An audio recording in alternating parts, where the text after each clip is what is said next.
Genesis chapter 37.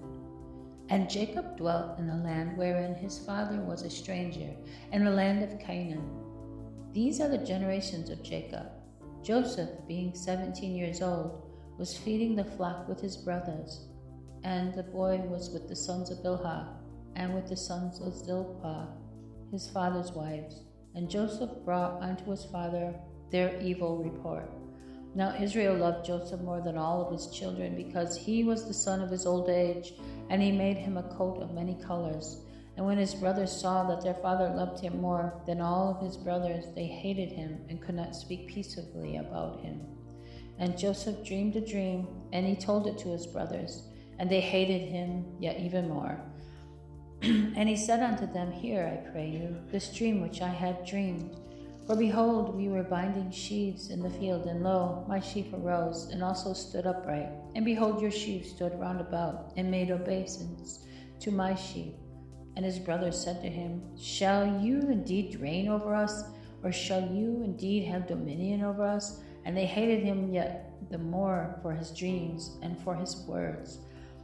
And he dreamed yet another dream, and he told it to his brothers, and said, Behold, I have dreamed a dream more, and behold, the sun and the moon and the 11 stars made obeisance to me. And he told it to his father and to his brother, and his father rebuked him, and said unto him, What is this dream that you have dreamed? Shall I and your mother and your brethren indeed come to bow down ourselves to you, to the earth? And his brothers envied him, but his father observed the saying. And his brothers went to feed their father's flock in Shechem. And Israel said unto Joseph, Do not thy brothers feed the flock in Shechem? Come, and I will send you unto them. And he said to him, Here I am. And he said to him, Go, and I pray you, see whether it be with your brother, and well with the flocks, and bring me word again. So he sent him out of the vale of Hebron, and he came to Shechem. And a certain man found him, and behold, he was wandering in the field. And the man asked him, saying, What seekest you? And he said, I seek my brothers. Tell me, I pray, that you, where they feed their flocks. And the man said, They are departed hence, for I heard them say, Let us go to Dothan. And Joseph went after his brothers, and found them in Dothan. And when they saw him afar off, even before he came near to them, they conspired against to slay him. And they said one to another, Behold, this dreamer comes. Come now, therefore, and let us slay him, and cast him into some pit. And we will say, Some evil beast devoured him, and we shall see what will become of his dreams. Reuben heard it, and he delivered him out of their hands, and said, Let us not kill him. And Reuben said unto them, Shed no blood, but cast him into this pit that is in the darkness in the wilderness, and lay no hand upon him, that he might rid out of their hands, to deliver him to his father again. And it came to pass, when Joseph was come unto his brothers, and they stripped Joseph out of his coat of many colors that was on him, and they took him and cast him into a pit, and the pit was empty, there was no water in it. And they sat down to eat bread, and they lifted up their eyes and looked, and behold, a company of Ishmaelites came from Gilead with their camels, bearing spices and balms, myrrh, going to carry it to Egypt. And Judah said unto his brethren, What profit is it, if we can slay our brother and conceal his blood? Come, let us sell him to the Ishmaelites, and let not our hand be upon him, for he is our brother and our flesh. And his brothers were content. His brothers were content.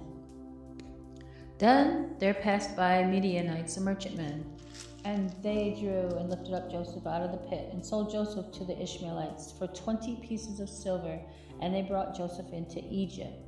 And Reuben returned unto the pit, and behold, Joseph was not in the pit, and he rent his clothes. And he returned unto his brethren, and said, The child is not, and I wither, where shall I go?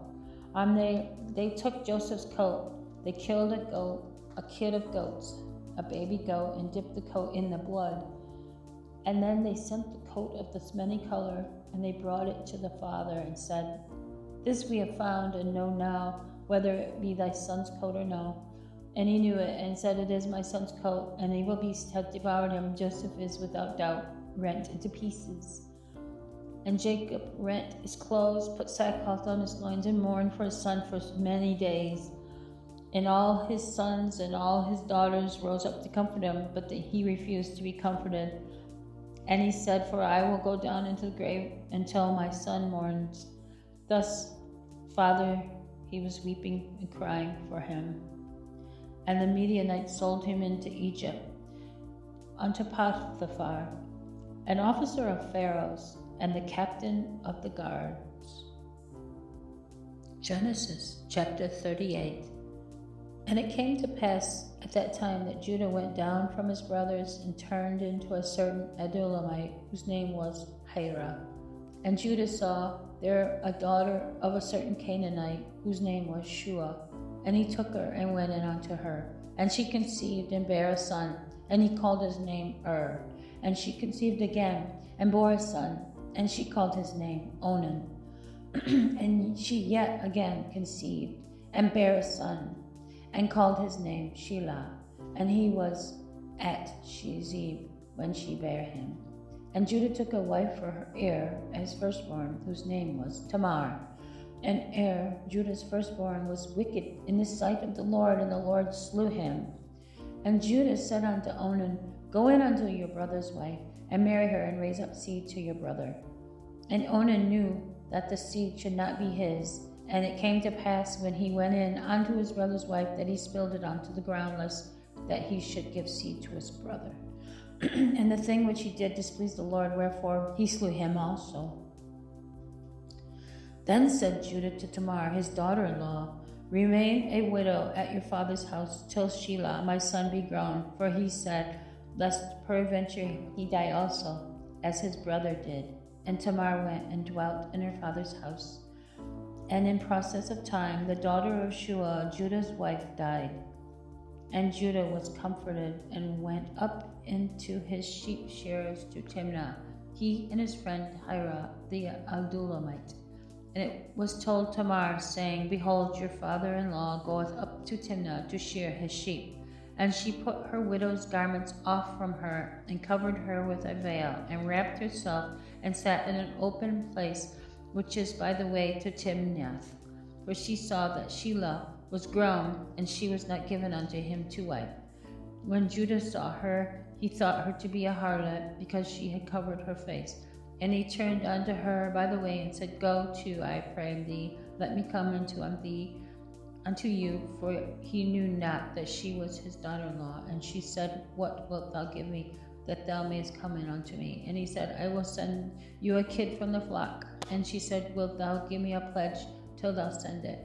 And he said, "What pledge shall I give you?" And she said, "The signet, your bracelets, your staff, that is in your hands." And he gave it to her, and came in unto her, and she conceived by him. And she arose and went away, and laid by her veil from her, and put on the garments of her widowhood. And Judah sent the kid by the hand of his friend the Adulamite to receive his pledge from the woman's hand, but he found her not. Then he asked the men of that place, saying, "Where is the harlot that was openly by the wayside?" And they said, "There was no harlot in this place." And he returned to Judah and said, "I cannot find her." And also the men of the place said that there was no harlot in this place. And Judah said, "Let her take it to her, lest we be ashamed. Behold, I sent the kid, and you have not found her." And it came to pass about 3 months after that it was told Judah, saying, "Tamar, your daughter-in-law, has played the harlot, and also, behold, she is with child by whoredom." And Judah said, "Bring her forth, and let her be burnt." When she was brought forth, she sent to her father-in-law, saying, "By the man whose these are am I with child." And she said, "Discern, I pray you, whose are these, the signet and bracelets and staff?" And Judah acknowledged them and said, "She has been more righteous than I, because I gave her not to Shelah my son, and he knew her again no more." And it came to pass in the time of her travail that, behold, twins were in her womb. And it came to pass, when she travailed, that the one put out his hand, and the midwife took and bound upon his hand a scarlet thread, saying, "This came out first." And it came to pass, as he drew back his hand, that, behold, his brother came out. And she said, "How hast thou broken forth? This breach be upon you." Therefore his name was called Pharez. And afterward came out his brother, and that had the scarlet thread upon his hand, and his name was called Sarah. Genesis chapter 39. And Joseph was brought down to Egypt, and Potiphar, an officer of Pharaoh, captain of the guard, an Egyptian, bought him of the hands of the Ishmaelites, which had brought him down hither. And the Lord was with Joseph, and he was a prosperous man, and he was in the house of his master the Egyptian. And his master saw that the Lord was with him, and that the Lord made all that he did to prosper in his hand. And Joseph found grace in the sight, and he served him, and he made him overseer with his house, and all that he had he put into his hand. And it came to pass from the time that he had made him overseer in his house, and over all that he had, that the Lord blessed the Egyptian's house for Joseph's sake. And the blessing of the Lord was upon all that he had in the house and in the field. And he left all that he had in Joseph's hand, and he knew not aught he had, save the bread which he did eat. And Joseph was a good person and well favored. And it came to pass after these things that his master's wife cast her eyes upon Joseph, and she said, Lie with me. But he refused, and said unto his master's wife, Behold, my master wotteth not what is with me in this house, and he has committed all that he has into my hand. There is none greater in this house than I, neither hath he kept back anything from me, but you, because you are his wife.